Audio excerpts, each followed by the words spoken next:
Uma boa noite, queridos amigos e companheiros do Grupo Espírita Bezerra de Menezes.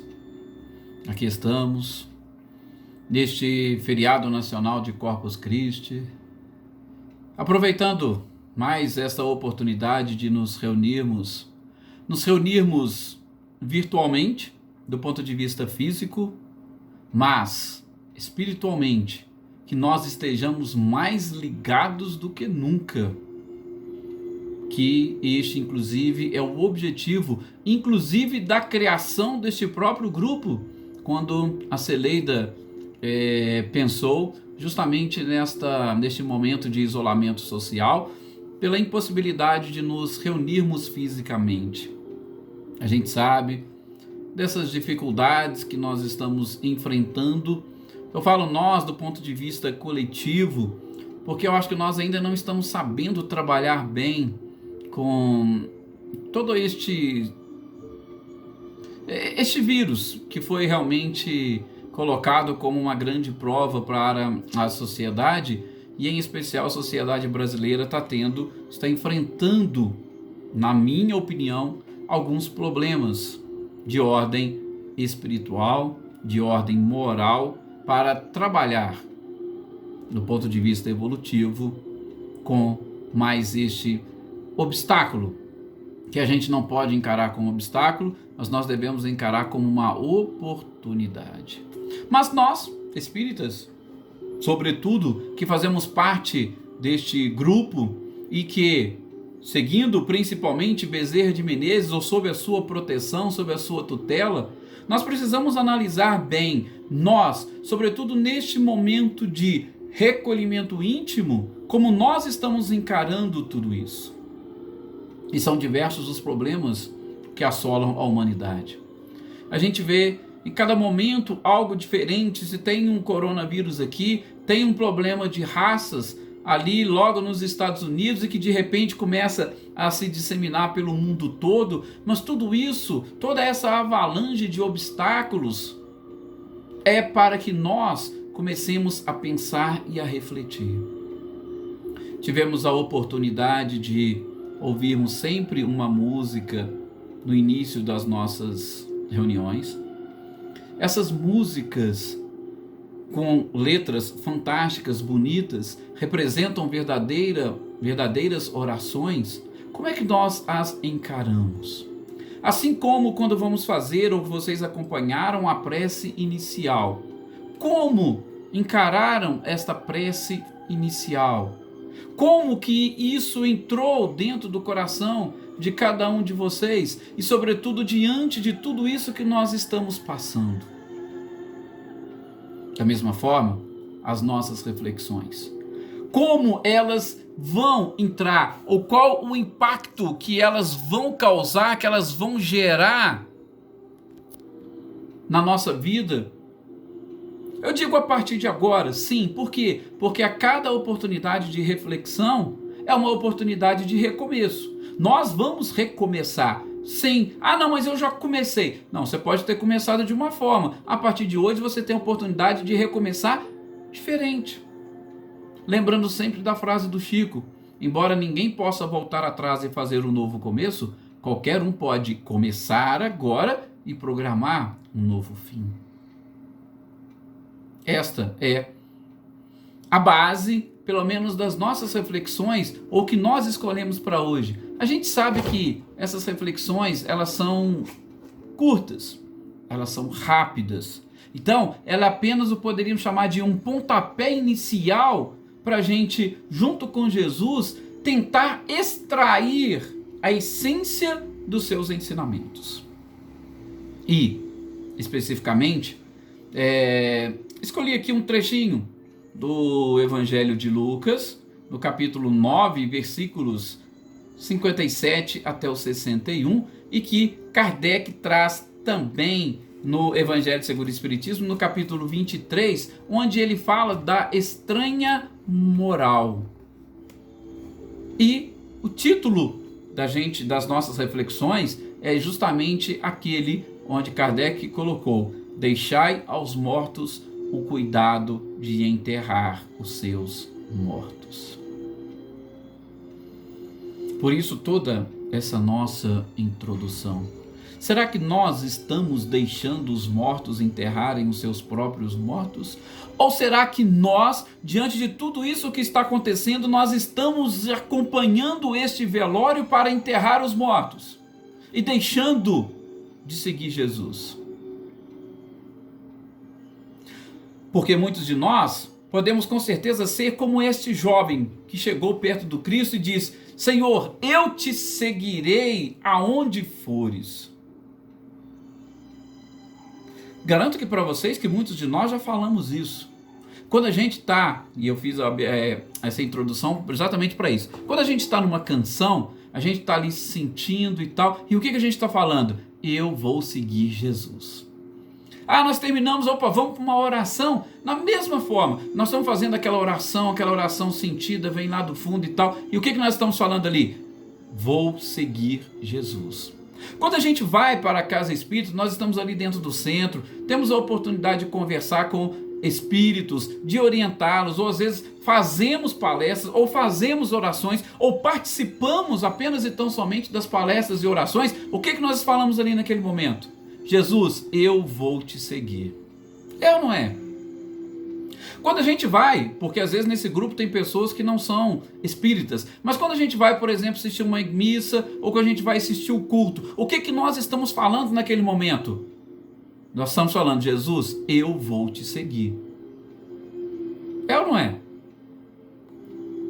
Só que aí vem Jesus e fala para nós, durante aquele período que nós estamos ali nas orações, ouvindo a música, ouvindo as palestras, Jesus fala exatamente como ele falou para esse jovem: olha, o Filho do Homem não tem onde reclinar a cabeça. As raposas têm o seu covil, os pássaros têm seus ninhos, todo mundo tem os seus abrigos, mas o Filho do Homem não tem onde reclinar a cabeça.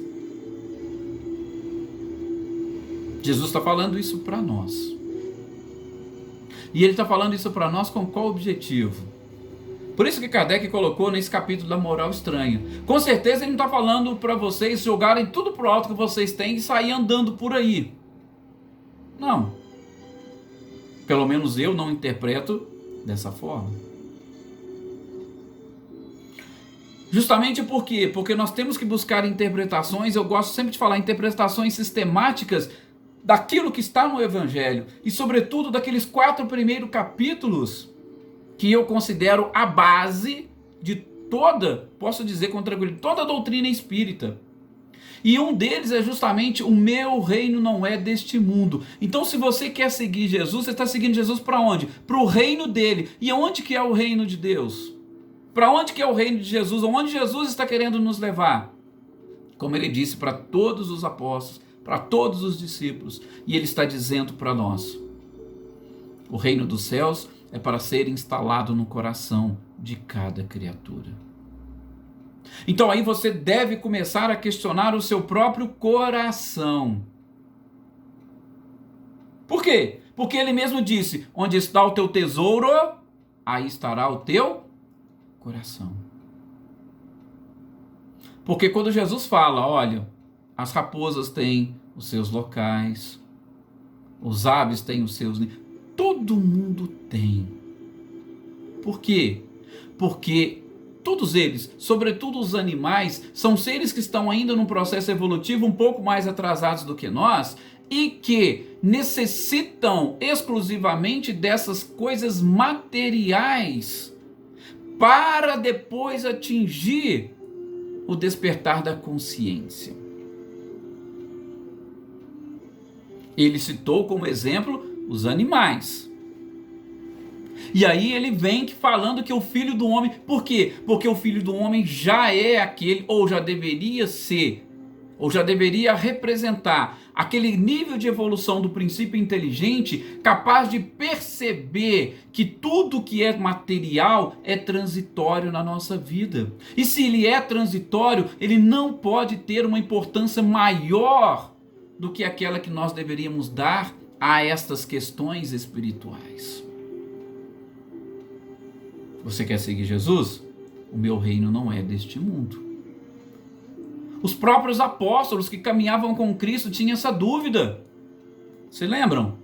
Ah, Jesus, quando você for para o seu reino, que eu fique na sua direita e que... A mãe, Salomé, falou que o meu filho fica na direita, o outro fica na sua esquerda. Então eles mesmos tinham essa dúvida e perguntavam, mas quem será o maior no reino dos céus? Aí Jesus teve que fazer o quê? Espera aí, deixa eu mostrar para vocês. Começou a lavar os pés dos apóstolos. Aquele que quer ser o maior, que sirva. Então, quando Jesus faz essa referência aos animais, os animais vivem por instinto. Eles ainda necessitam, não despertaram. Agora nós temos a inteligência. Será que a nossa inteligência está realmente nos levando para um caminho onde nós poderemos seguir o Cristo com muita tranquilidade, com convicção, com certeza do que nós estamos fazendo? Na passagem, ele diz, eu te seguirei. E nós falamos, eu te seguirei, na música, na oração, nas palestras, nos cultos, nas celebrações. Mas, aí a menor contrariedade, a gente prefere seguir a sociedade. Seguir os costumes sociais. Nossa, mas se eu não fizer comentário do que está acontecendo, se eu não fizer comentário da política, se eu não fizer... Calma, tudo isso que está acontecendo é para quê? É para que nós nos autoavaliemos. Autoavaliemos em que ponto? Como diz Kardec, Kardec colocou no capítulo sobre a estranha moral. Ou seja, o objetivo é sempre essa questão moral. E a questão moral, gente, ela vai além da própria questão espiritual. Não vou entrar nesse mérito agora porque é um pouquinho mais delicado e a gente gastaria mais tempo. E as nossas reflexões já estão chegando ao fim. Mas ele coloca justamente para falar de moral. E uma moral que às vezes nós ainda não despertamos para ela. Então, vamos começar a pensar ou recomeçar. A cada oportunidade que nós temos de refletir é uma oportunidade de recomeço. Cuidado, para não acontecer o que aconteceu com muitas pessoas. Como é que Sócrates conseguiu descobrir a interpretação da frase que estava no templo de Delfos? E ele mesmo disse, só sei que nada sei. Por que ele é considerado o maior sábio? Porque justamente isso. Aquela pessoa, e a Anete Guimarães fala isso com uma propriedade fantástica, que eu admiro. O grande inimigo do conhecimento, da evolução, não é a ignorância. O grande inimigo do conhecimento é a certeza. Por quê? Porque a partir do momento que todos vocês tiverem certeza de que vocês não precisam aprender nada, acabou. Aí vocês vão travar de tal forma que vai atravancar a sua própria evolução. Então, se vocês todos admitirem, não, eu já estou, eu não preciso mudar nada, cuidado. Porque essa certeza é pior do que a ignorância.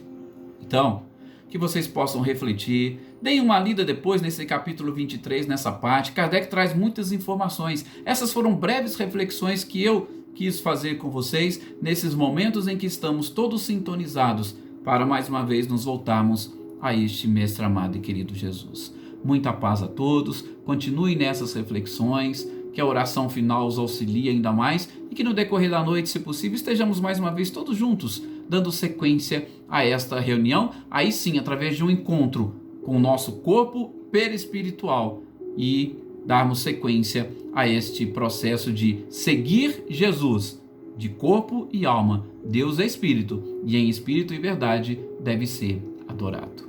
Que assim seja.